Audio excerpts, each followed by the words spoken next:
Hola, nosotros somos el grupo número 3 de Cátedra Vallejo. A continuación presentaremos un guión teatral sobre la obra Fábula Salvaje del autor César Vallejo. Resumen corto de la obra Fábula Salvaje. Fábula Salvaje fue la segunda obra en prosa que publicó Vallejo. Fue publicada en el año 1923 y calificada como novela psicológica. Trata de una locura repentina de un campesino Walter Espinar que empieza a sentirse acosado por un ser fantasmal. Producto de esta psicosis, golpea a su esposa embarazada, Adelaida, se aleja de su hogar y acaba arrojándose de un precipicio. Walter Espinar se levantó muy temprano del lecho y restregándose los ojos adormilados se dirigió hasta el corredor, donde cogió un espejo y se vio en él. Tuvo un estremecimiento súbito y el espejo se hizo trizas en el piso. Balta, asustado y sobresaltado, volteó la cara atrás y a todos lados, como si el estremecimiento hubiese sido porque sintió a alguien que estaba atrás suyo, pero a nadie descubrió.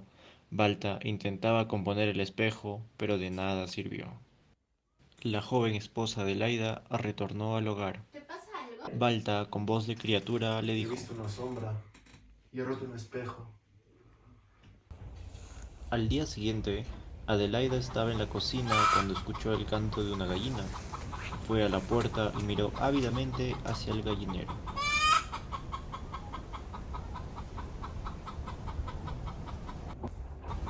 Mataré esa gallina, porque si una gallina canta, trae mala suerte.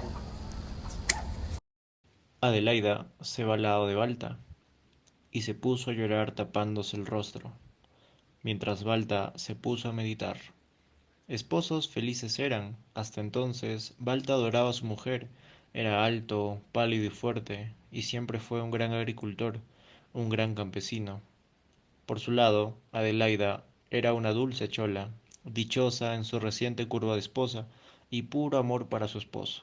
Era una verdadera mujer de casa. Se levantaba al cantar del gallo y hacía el desayuno para su esposo. Realizaba los deberes de la casa sin falta. Terminando el día, Balta y Adelaida, llegando a sus aposentos, se preparan para dormir.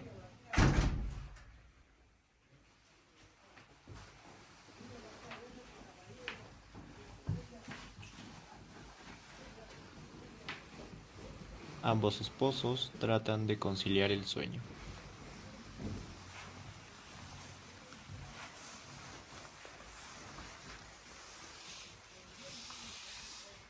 Aquel día en que cantó la gallina, Adelaida estuvo llorando hasta la hora en que se acostó.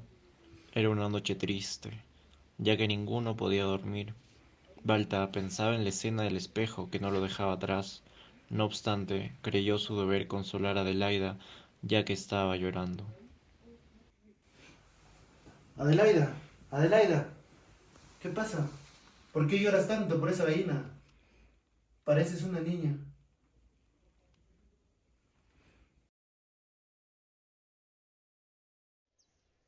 Balta caminó hacia su habitación.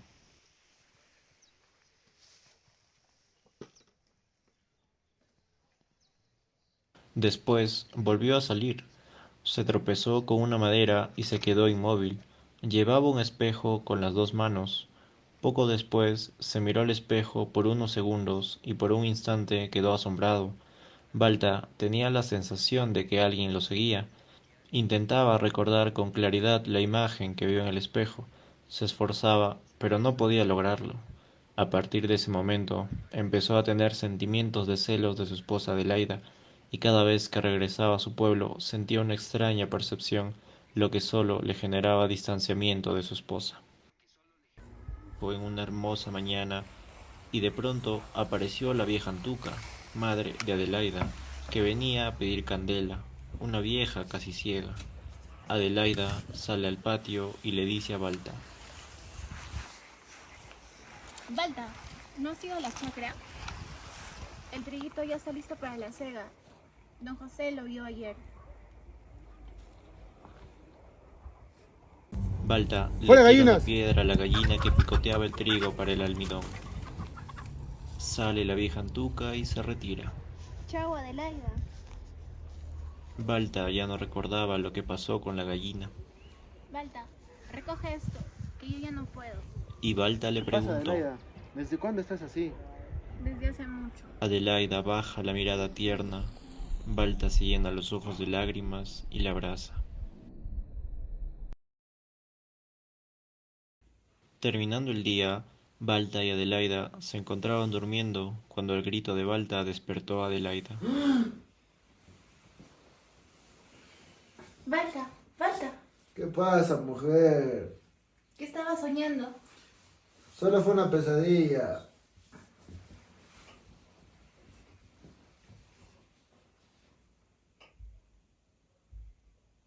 Balta, en su chacra, mientras le daba de comer a su ganado, y éste, a su vez, dio brincos tambaleándose y golpeando un tierno tallo del alcanfor, buscando a quien hallara a su alrededor.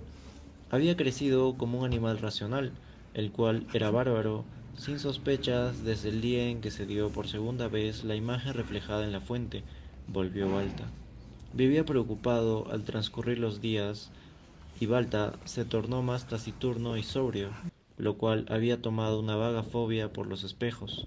Lo extraño de todo esto era que tenía participación alguna o ira sin el más mínimo conocimiento.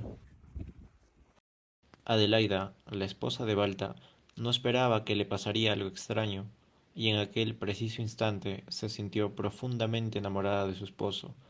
Adelaida aún no podía darse cuenta que su esposo tenía un comportamiento distinto y ya no era el mismo de antes. No sabía la razón alguna de por qué se encontraba en esa situación incómoda. En su preocupación solo quería encontrar una respuesta. Solo quería conocer el porqué del comportamiento extraño de su esposo. Al regreso de su viaje en páramos por la tarde, Adelaida esperaba con muchas ansias para poder conversar con Balta. En ese momento, lo primero que le dijo fue una pregunta. ¿Dónde has estado?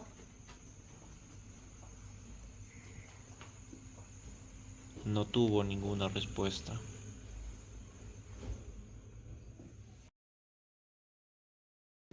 Balta estaba obsesionado con los celos que le increpaba Adelaida. Este, con actitudes negativas, fue honesto con su esposa y la acusaba de que lo engañaba con otra persona, y la llevó a la casa del pueblo e hizo que se vistiera de luto, entrando en discusión y sugerencias entre ambos. ¿Qué pasa, Balta? ¿Por qué me celas? Tú paras con uno y con otro. No, no es así, Balta. Sí, yo No te es vi. así, yo te Yo soy te fiel, vi. Balta, no. Al amanecer, el día siguiente, dejó dormida a Adelaida y él se fue al campo.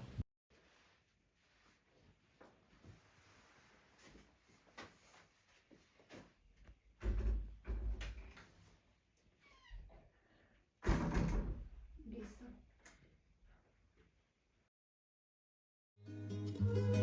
Parado en el precipicio, contemplando la naturaleza, se sintió una calma.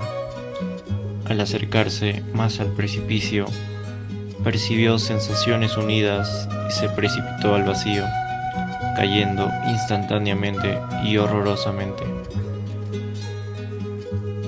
Adelaida, con pena y llanto, ese mismo día, en la casa de la aldea, estaba naciendo su hijo. No sabía el destino horrendo de su esposo Balta. Le acompañaba su madre, velando el sueño de su nieto, que había nacido en la mañana, que tenía sobresaltos y llantos. Esta historia analiza cómo la superstición puede llevar a las personas al suicidio y nos pide que cambiemos de opinión porque nosotros mismos somos engañadores del destino. Podemos observar en esta obra de César Vallejo, donde interviene la imaginación y la superstición en la persona, en este caso, en el mundo andino, donde el protagonista, guiado por la superstición que tiene, se deja llevar y termina afectando a las personas de su alrededor, acabando con su vida.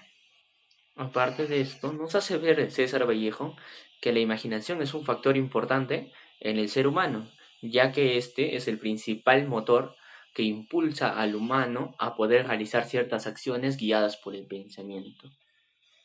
Es por eso que en muchos factores el pensamiento humano es fundamental e importante para realizar muchas acciones, ya sean positivas o negativas.